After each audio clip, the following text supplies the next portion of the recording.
Dans cette vidéo, je vais vous expliquer comment faire simplement un élevage de vers de farine. Une première solution consiste à débuter avec des larves du commerce. Elles se trouvent très facilement dans les magasins de pêche ou animaleries. Déposez les larves sur un substrat dont je donne par la suite la recette. Ceci fait, votre élevage est lancé. Il suffit d'attendre leur transformation et qu'elles se reproduisent.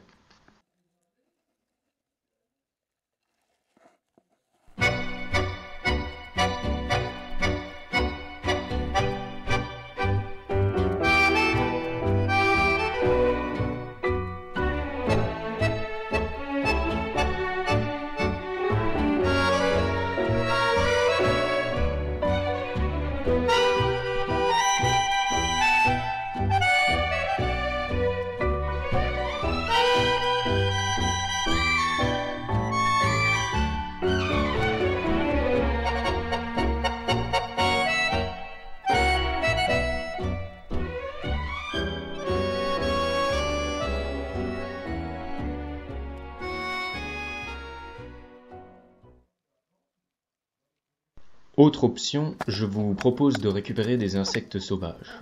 Oui, le ver de farine est une larve. Après la nymphose, on l'appelle ténébrion. Leur nourriture principale est faite de grains. On les trouve donc facilement dans les débris céréaliers.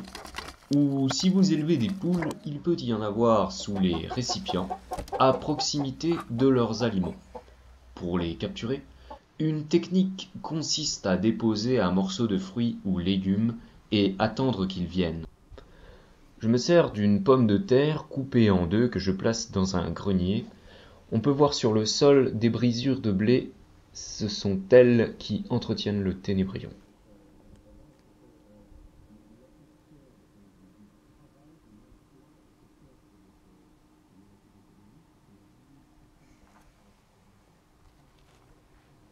Comme son nom l'indique, le ténébrion est un insecte qui craint la lumière. Si vous suspectez sa présence dans un endroit ouvert, près de débris éclairés, il vous faudra attendre la nuit pour les appâter. Il est très dépendant de la température. Privilégiez les soirs chauds pour faire de meilleures récoltes. À titre d'exemple, en voici une dizaine.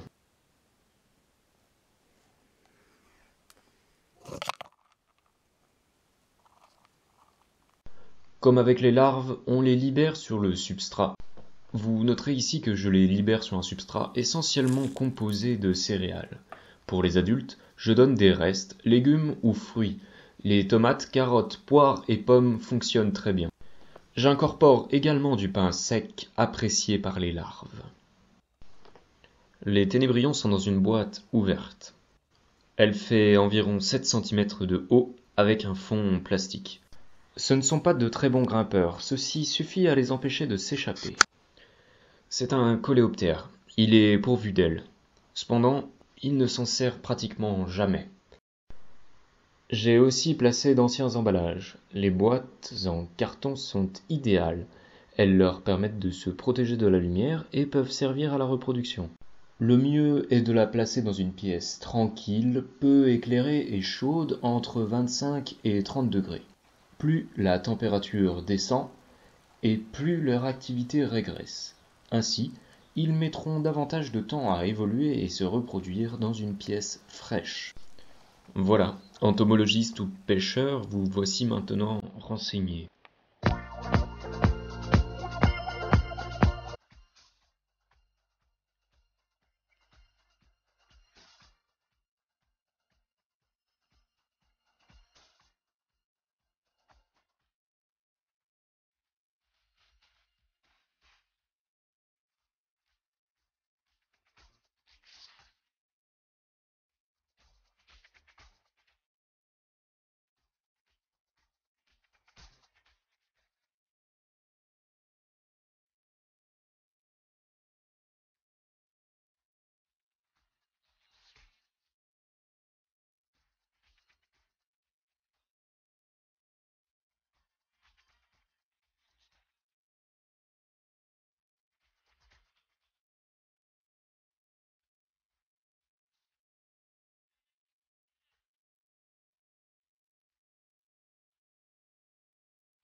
and